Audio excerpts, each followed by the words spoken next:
안녕하세요. 잡시광입니다. 얼마 전 중국은 일본군 위안부 피해자인 위아이전 할머니가 향년 98세를 일기로 별세했다고 밝혔습니다. 위 할머니가 사망하면서 중국 정부에 공식 등록된 일본군 위안부 피해자는 20여 명이 채 안 되는 것으로 알려졌습니다. 별세한 위아이전 할머니는 1944년 좋은 곳에 취직시켜주겠다며 동행을 강요하는 일본인 2명을 따라 나섰다가 일본군 위안부에 끌려갔고 이후 극적으로 도주해 생존한 인물입니다. 단 열흘간의 일본군 위안부 생활이었지만 허리를 심하게 다쳐 출산이 불가능한 상태가 된 할머니는 아이를 입양해 키웠고 악몽 같았던 피해 사실은 양자로 삼았던 아들과 며느리를 통해 세상에 알려졌습니다. 이후 위 할머니는 과거 위안부로 고통받았던 여성들을 위해 증언을 하는 등 사회활동을 이어왔습니다. 마치 한국 피해자의 증언인 것처럼 두 나라 피해자의 증언은 많은 부분 비슷합니다. 한국에서는 1991년 8월 14일 일본군 위안부 피해자 고 김학순 할머니가 최초로 위안부 피해 사실을 증언한 뒤 위안부 피해자들은 문제 해결을 위해 목소리를 이어왔습니다. 일본은 그간 자신들의 범죄를 로비 활동으로 국제사회에 퍼지는 것을 막아왔습니다. 하지만 한국의 국력이 강해지고 국제사회에서 위상이 높아지자 해외 언론들도 위안부 피해자들의 목소리에 귀를 기울이기 시작했습니다. 최근 영국에서는 일본을 당혹스럽게 만드는 보도가 있었습니다. 영국 공영방송 채널4는 시사 다큐 프로그램 보도되지 않은 세계에서 일본의 전시 성노예라는 제목으로 20분 넘게 일본군 위안부 피해자 문제를 다뤘습니다. 이 다큐는 영국의 유력 일간지 가디언이 오늘의 TV 코너에서 해당 방송을 소개하는 등 영국 사회에서도 적지 않은 관심을 받았습니다. 진행을 맡은 크리슈난 구루머시 기자는 생존자 중 한 분인 이용수 할머니를 만났고 수십 년 동안의 침묵 끝에 이용수 할머니는 일본이 오랫동안 부인해온 전쟁 범죄에 대해 사과를 요구하면서 그녀의 목소리를 되찾았다.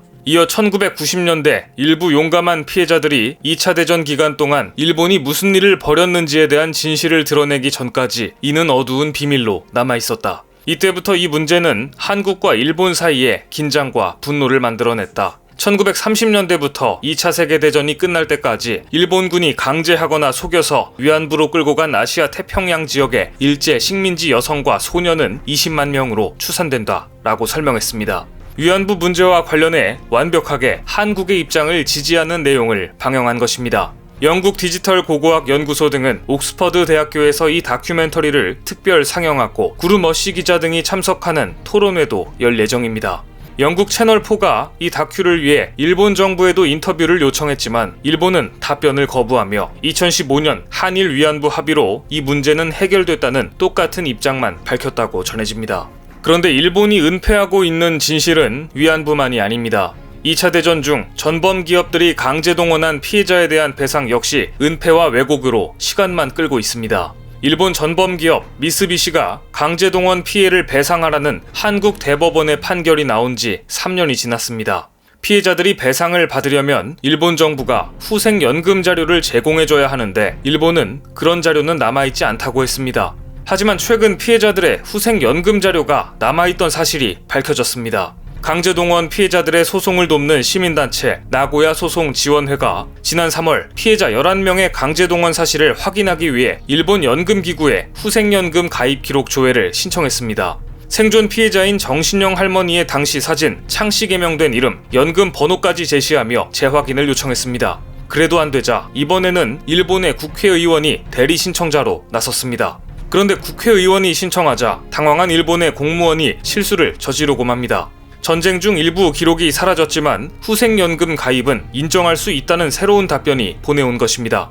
5달 만에 다시 받은 회답표에는 강제동원 현장인 나고야 미쓰비시 항공기 제작소의 가입 기간까지 명시돼 있습니다. 기록물 보관 전산 시스템이 잡혀있지 않은 상황에서 일본 국회의원이 나서자 이 같은 결과가 나타난 것입니다. 결국 연금 기록은 있었고 일본 정부가 시간을 끄는 동안 피해자가 사망하는 걸 기대하고 있었다는 사실이 드러난 것이죠. 더욱더 화가 나는 것은 일본 전범 기업들이 중국 강제동원 피해자들에게는 배상을 했었다는 점입니다. 니시마츠 건설, 가지마 건설 등은 수억에서 수십억씩을 지급했고 미쓰비시 머티리얼 역시 중국인 강제동원 피해자 3,765명에게 총 80억엔을 지원한 바 있습니다. 지난 2009년 10월 중국인 강제동원 피해자 360명은 태평양 전쟁 시기 강제동원을 자행했던 일본 전범 기업에게 배상을 받았습니다. 가해자인 니시마츠 건설 측은 약 32억 원의 보상금을 단계적으로 지급했습니다. 피해자들은 일본의 한 수력발전소 공사 현장으로 끌려갔던 노동자 또는 그 유족이었습니다. 물론 중국 피해자들의 승리 과정이 순탄했던 것만은 아닙니다. 중국인 피해자 대표 5명이 니시마츠 건설을 상대로 일본 법원에 제기한 민사소송은 최종적으로 패소로 끝났습니다. 한국과 일본 정부가 국교 정상화를 위해 체결한 한일 기본조약처럼 중국과 일본 사이에도 이런 조약이 있었기 때문입니다. 하지만 중국 정부와 언론의 강력한 비난과 압박이 있자 니시마츠는 깊은 사죄의 뜻을 표명하고 화해에 나섭니다. 그리고 2015년 7월 미쓰비시 머티리얼, 즉 옛 미쓰비시 광업은 중국 피해자들과 사과 및 보상에 합의했습니다. 강제노역에 동원됐던 무려 3,765명을 대상으로 1인당 10만 위안, 한화 1,870만 원을 지급하기로 한 것입니다. 처음에는 발뺌하고 은폐했던 일본 기업들이 중국 정부와 언론의 강한 비판과 압박, 그리고 국민들의 불매운동이 번지자 결국 손을 들었던 것입니다. 미쓰비시 측은 아베 정권이 들어서기 전까지만 해도 한국의 강제동원 피해자들에 대한 협상 자리에 참석하는 등 이렇게 강경하지는 않았습니다. 그런데 아베 정권이 들어서고 나서 태도가 돌변합니다. 왜 그랬을까? 그 이유가 얼마 전 드러났습니다. 강제동원 피해자에 대한 역사 왜곡, 군함도 왜곡에 앞장서온 일본의 한 어용단체에 아베 정권이 무려 100억 원대의 예산을 지출한 것으로 드러난 것입니다. 태평양 전쟁 당시 일본의 강제동원 사실은 일본에서도 정설로 통합니다. 일본 중학교 교과서에도 수록돼 있을 정도입니다. 하지만 이 어용단체는 강제동원 역사를 부정하고 왜곡하는 일에 앞장서 왔으며 이 단체를 이끌고 있는 가토 집안은 아베 신조 전 총리의 아버지 때부터 2대째 같은 파벌이자 절친으로 두 집안의 친분이 두터운 것으로 유명합니다. 즉 아베 정권과 강제동원 피해 역사를 왜곡했던 어용단체 산업유산국민회의가 한몸이었고 서로 밀어주고 끌어주면서 역사 왜곡을 부추기고 배상을 하지 못하도록 여론전을 펼친 것입니다. 기업의 배상을 강력히 막고 있는 자민당 내 아베의 파벌이 시간을 끌며 역사를 부정하는 동안 위안부 피해자들과 강제동원 피해자들은 하나둘 세상을 떠나고 있습니다. 이것이 아마도 일본이 시간 끌기를 하는 이유일 것입니다. 하지만 한국은 이를 가만히 두고 보지 않았습니다. 피해자들의 증언을 영원히 남기기 위해 첨단 기술을 활용해 이용수 할머니의 증언을 인공지능으로 남긴 것입니다. 얼마 전 대구시 중구 일본군 위안부 역사관에서 열린 일본군 위안부 피해자의 시간과 공간 그리고 증언전에서 이용수 할머니를 인공지능으로 만날 수 있었습니다.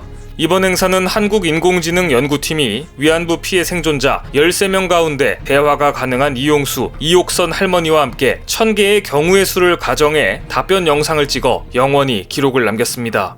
대화형 인공지능 기술은 1000개의 경우를 수를 가정한 것은 물론 500개 유형의 질문을 인식할 수 있도록 프로그래밍돼 있습니다. 이제 한국의 대화형 인공지능 기술로 피해자들의 증언은 시간과 공간을 넘어 영원히 남게 됐습니다. 이스라엘이 홀로코스트 생존자들의 증언을 대화형 인공지능으로 남긴 것처럼 한국 역시 시간이 가기만을 기다리는 일본의 예상을 뒤엎고 절대 훼손할 수 없게 기록을 보존한 것입니다. 한국은 피해자들의 증언을 인공지능으로 남겨 일본이 사죄할 때까지 죗값을 물을 것입니다. 오늘 준비한 소식은 여기까지입니다. 댓글을 통한 여러분들의 많은 의견 기다리겠습니다. 많은 분들의 생각이 모였을 때 진정 가치 있는 지식이 완성될 것입니다. 시청해주셔서 감사합니다.